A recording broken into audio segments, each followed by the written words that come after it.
Good morning, everyone. It's Doug from Vermont Hoyas. It's really early in the morning. I'm not quite awake, but welcome to a visit with myself and Hoya evelinae. It could be pronounced evelinae, evelinae, evelinae.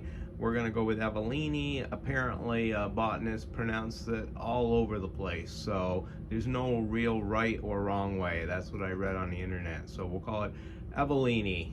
Hoya evelinae was named after Evelina Eriksson of Sweden, who sponsored Natalie Simonson's early work in that country. And it was discovered by her and her, I believe it was husband-to-be at that time, in the western province of Papua New Guinea along the Black River near Dahamo. So very interesting. Hasn't been in the trade that long. Let's take a closer look at the flowers. They look just like Hoya apoda to me. So similar as to hardly be any different at all. But there are a couple of noticeable differences with this plant and Hoya apoda. And before I'm done this video, I'm going to bring my Hoya apoda up here, and we're going to show the difference between the two plants. But the flowers are virtually identical. The corona may be slightly darker on this, but not enough to be able to say so. But the leaves are significantly larger on this plant. I picked this up in an Indonesian import over the summer. Grew pretty well, easy grower. Didn't take too long to flower, so about 8 months.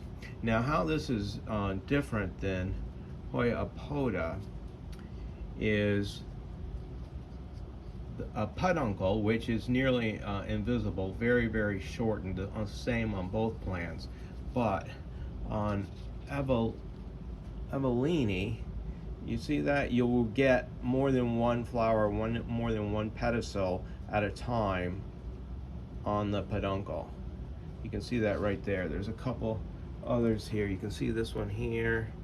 It's got two coming off from the same peduncle. Now apparently you can get up to 5 or more, so I'm thinking because this plant is very young, this is the first flowering for it, so I'm only getting 1 or 2, but I have never gotten more than one single flower on Hoya apoda. So we're going to get Hoya apoda over here now. This plant is hardly ever out of flower, and you can see it's still covered with sulfur, but look how much smaller the leaves are on apoda compared to evelinae. So, but other than the leaf size and getting more than a single flower on a peduncle, there is very little difference. You definitely would not have to have both of these plants, and if I'd known they were so similar, I probably would not have picked the other one up. There, with my shortage of space, so you can see the flower on apoda. I've had as many as 20 flowers open at one time, but only one flower per peduncle on this plant. This plant takes water like crazy.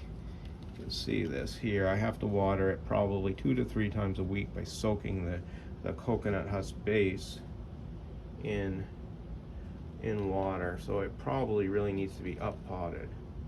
But at this point, this plant may be cut up and sold off as cuttings or plants over the summer, and I'll keep one of these to be determined. But right now I'm leaning towards evelinae because it seems to have a little larger, showier leaf. Give you one more look at evelinae's flowers. They are totally beautiful, even if they are almost identical to apoda. Look at that. Okay, well, that's about all I have to say about Hoya evelinae and Hoya apoda. Good morning, everyone. I'm back with a short clip of the plant that I called Hoya apoda. This plant now has between 2 and 3 dozen flowers and buds on it. I can't even count how many there are on this. I'm unsure now whether this is Hoya apoda. I think a more correct name would probably be Hoya species AFF evelinae, because this plant also has now, after all this time, has several peduncles with 2 flowers on it.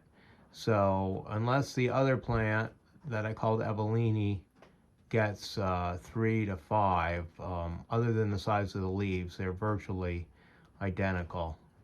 But it's just crazy. There's so many flowers on this plant that just digging out all the spent flowers after they've fallen off or dried up is going to be quite a little chore. I'll try to bring you a close-up. Some of them, it's just a crazy amount of flowering. The plant is rarely out of flower, but to have this many open blooms is ridiculous. I have to tell you, this plant could probably stand to be repotted, because I'm having to water this thing like 3 times a week now, soaking the root ball. You can see the coconut husk. Man, that's a lot of flowers.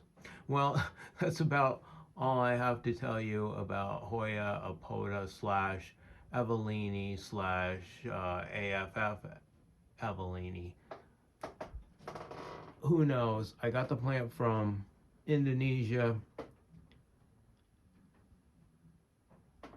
Could be pretty much anything, but we will call it Hoya species AFF evelinae.